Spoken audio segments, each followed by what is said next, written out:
उंची किती original 12.5 plus त्याच्यामध्ये 1 इंच 13.5 गळा रुंदी 2.5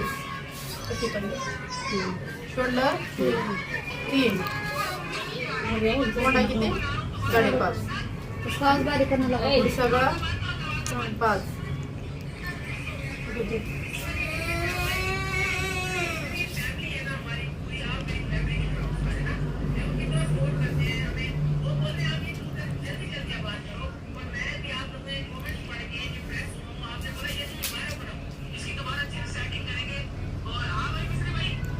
किती घ्यायचे तर 1 इंच वर घ्यायचं आडवा टक्स आणि उभा टक्स 1 इंच मध्ये अर्धा आणि गोलाकार हे हाताने अजिबात करायचं नाही तुम्ही.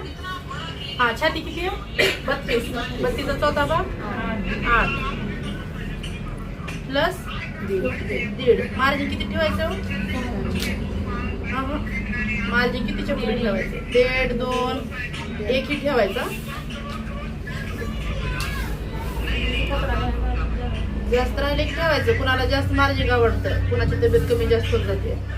मोंडा खोली 1 आणि पाठीमागचा 1.5 हे झालं पाठीमागचं आणि हे झालं समोरचं. समजलं एवढे परत समजलं सांगू तुला टक्स आता क्रॉसपट्टी 3.5 आणि इकडं 2.5. आता हे कसं कसं घ्यायचं टक्स क्रॉसपट्टी उंचीवर पण आणि छाती एखाद्याची छाती 40-42 असते पण उंची 12.5 13 असते म्हणजे हाईट कमी असतात तेव्हा 3.5 2.5 ठेवायचं.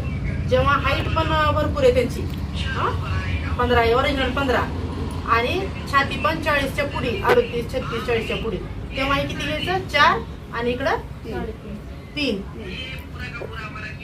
3.5 ठेवायचे. आकार हे आकार देता येईल सगळ्यांना. हे झालं इथून हे 1 इंच आणि ह्याच्या खाली 1.5 इंच इथं 2.5 वर मार्क करायचं हे असं. इथून किती आला 1.5 इंच आणि इथून 1 इंच आणि ह्याला इथं अर्धा इंच घ्यायचा ह्याला गोल आकार देऊन घ्यायचा असा गोल. आता ही जी थाळी झाली तिथून ही सरळ लाईन आखून घ्यायची खाली आणि इथं अर्धा इंचावर गोल आकार असा आला पाहिजे अर्धा मध्ये इथंच इथं बाकी धरायचं नाही तुम्ही. आलं का अर्धा समजलं उंची हे तर बाकी तर बाबा माहित आहे काय तुम्हाला इथून 2.5 इंच कंपल्सरी 2.5 ठेवायचं नंतर इथं अर्धा इंचाचा फरक पाहिजे अर्धा किंवा पाऊन. लय मोठी कटोरी असते त्याला पाहून आपण कुठं कटोरी काढलं का आता आपली कटोरी कशावर निघाली उंची आणि छातीवर बस विषय संपला. मेन मुद्दा हे 2.5 इंचाचा ते 7 आणि 8 आणि 5 पासून कटोरी करत बसायचं नाही ते परफेक्ट बसत नाही. समजलं एवढं कट करू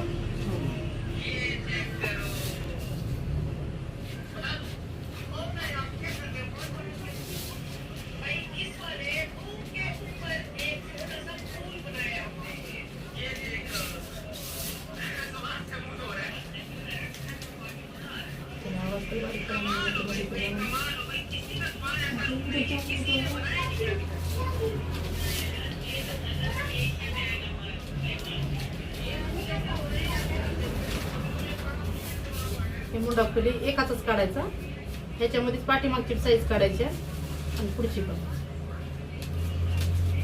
सगळं पेपर 4 कट करायचा ना.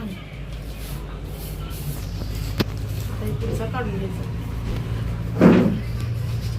पुढची साईड हे झालं पाठीमागचं हे समोरचं ह्याची क्रॉसपट्टी काढायची.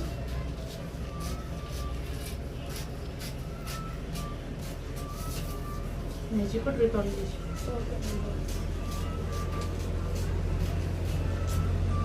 किती निघाले 5 पार्ट निघतात. हे किती आहेत 1 2 3 4 आणि 5. आता हे गळा वाढवायचा मनानुसार जेवढं त्यांना समोरच्या कस्टमरला पाहिजे किंवा तुम्हाला जेवढं आवडतं तेवढा.